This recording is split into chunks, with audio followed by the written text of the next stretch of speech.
Let's kick things off with Donald Trump, the former president of the United States. I feel you. And future president of Cell Block D. Yes. Yesterday, Trump sat down for an interview on Fox News with Sean Mantidis.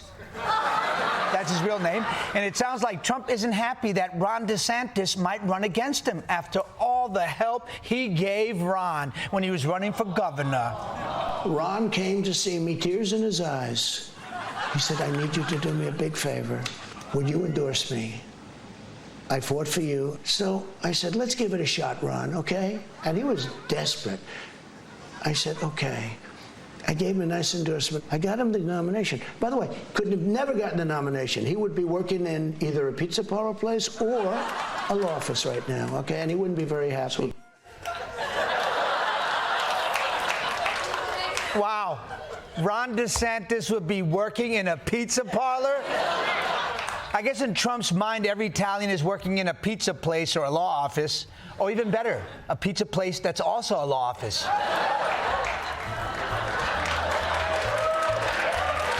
I put it on backwards. Ha ha.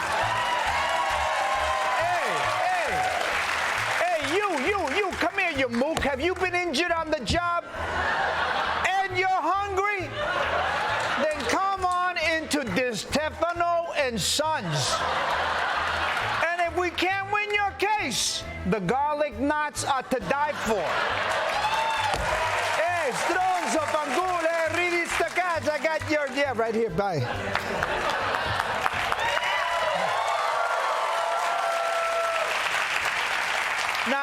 Now, you probably missed this because of the casual racism, but Trump said that Ron DeSantis came to him crying.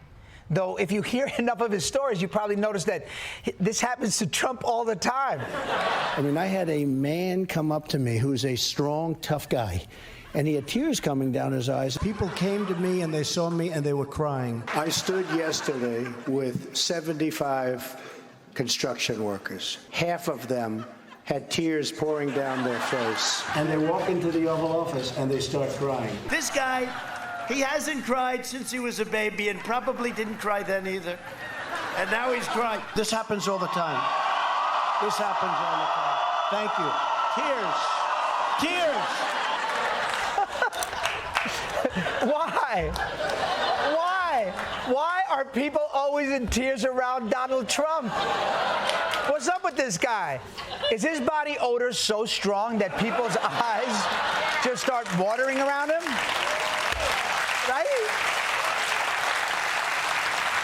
Is he constantly chopping onions? Is he always just playing the beginning of Up for some reason? All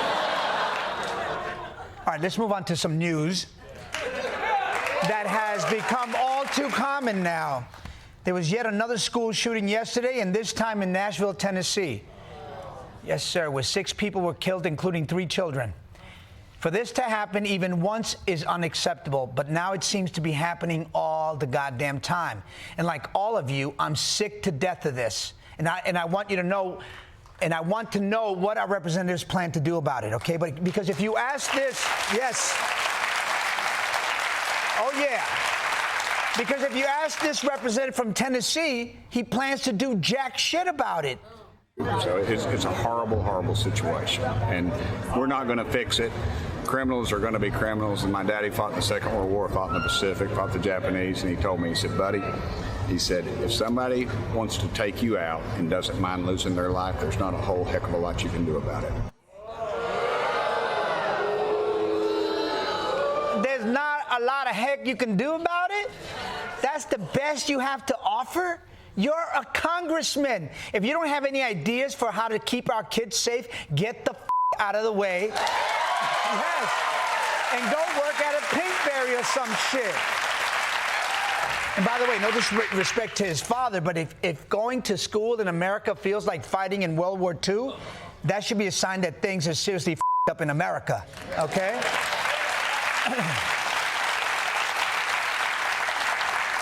Now, there's still a lot that we don't know about this crime. The police say it's possible that the shooter was born female and now identifies as male. So, of course, a lot of Republicans like Marjorie Taylor Greene are now saying that trans people are the problem, which I know seems crazy.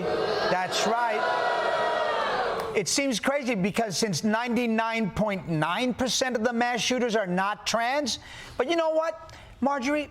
I have a proposal for you. Psst, psst, come here. Here's the thing, Marjorie. I agree with you. I don't think trans people should be allowed to own assault rifles either. So let's stop them. But just to be safe, we should also ban non-trans people from owning assault rifles, okay?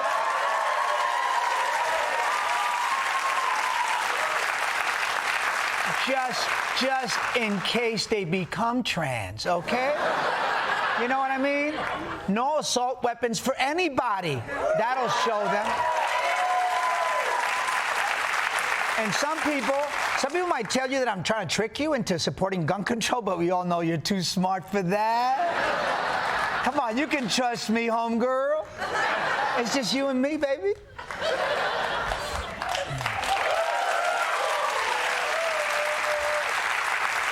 All right, and finally, let's move on to a fun story. We all know that as a planet, we need to find a more humane and sustainable way to grow meat. Well, now, some scientists have found a new source of meat that makes absolutely no sense. A team of scientists from Australia has announced that they've created a meatball from the DNA of the extinct woolly mammoth. It was created from the cells of a woolly mammoth and grown in a lab. And they took the DNA sequence from a mammoth muscle protein and filled in the gaps with cells from an elephant, the mammoth's closest living relative. Scientists say the meat should taste pretty good, but they're afraid to eat it in case the ancient protein is deadly to our current immune system. The mammoth meatball is not for consumption, but instead is a symbol that we hope invites viewers and your audience to start thinking about where their food comes from. Well, first off, as someone who was best friends with a woolly mammoth,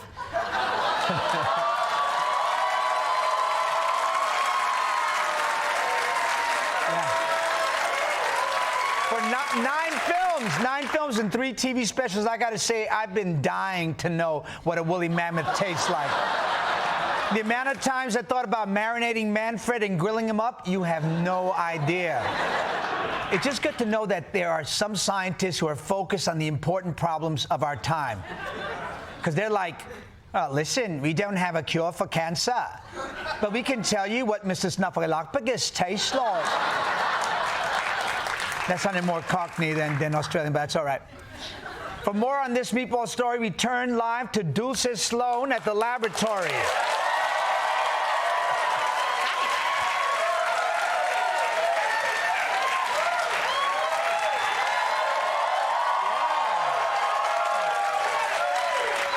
Dulcé, what's the news over there?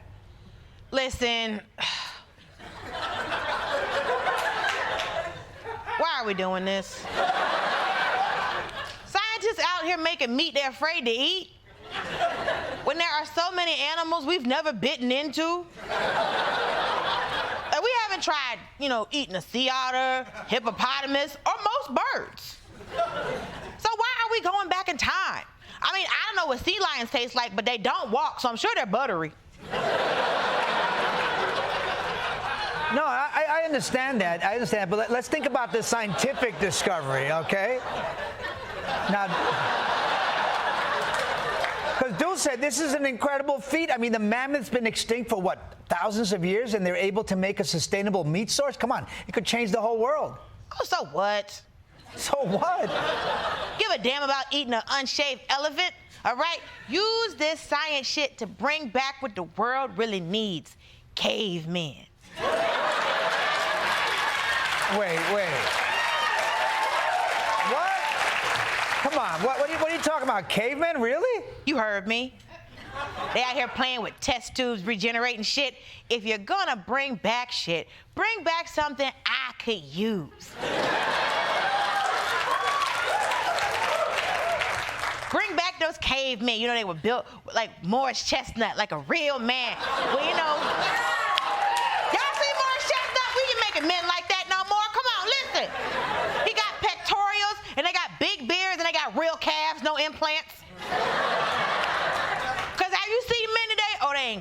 They got us out here talking about short kings, please. Short kings is a lie. Don't start with me. They can't pick nothing up. They're walking around anemic in these skinny jeans. Their legs looking, you look, like the knees just look like leg knuckles. You know what I'm talking about?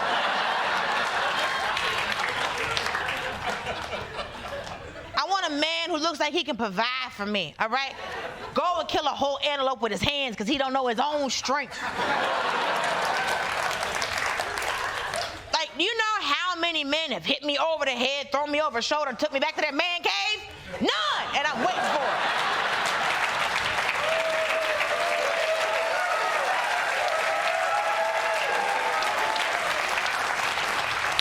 I got worked up. Woman, even if you were able to bring back cavemen, their brains were different. They might not even be able to pick up a language. Ooh, the strong silent type. I'm sold. Take my money.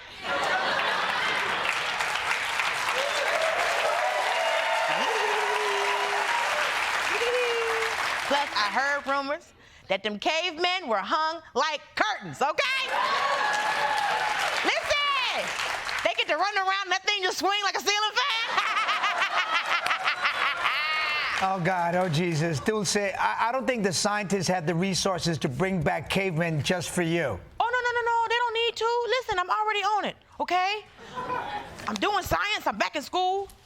You know, I got a whole 5-year plan. I get my master's, then I get my doctorate, and then I get my man.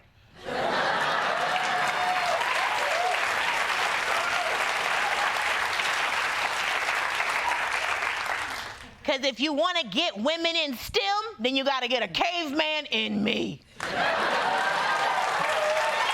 right. Okay, well, good luck with that is all I can say. Dulcé Sloan, everybody.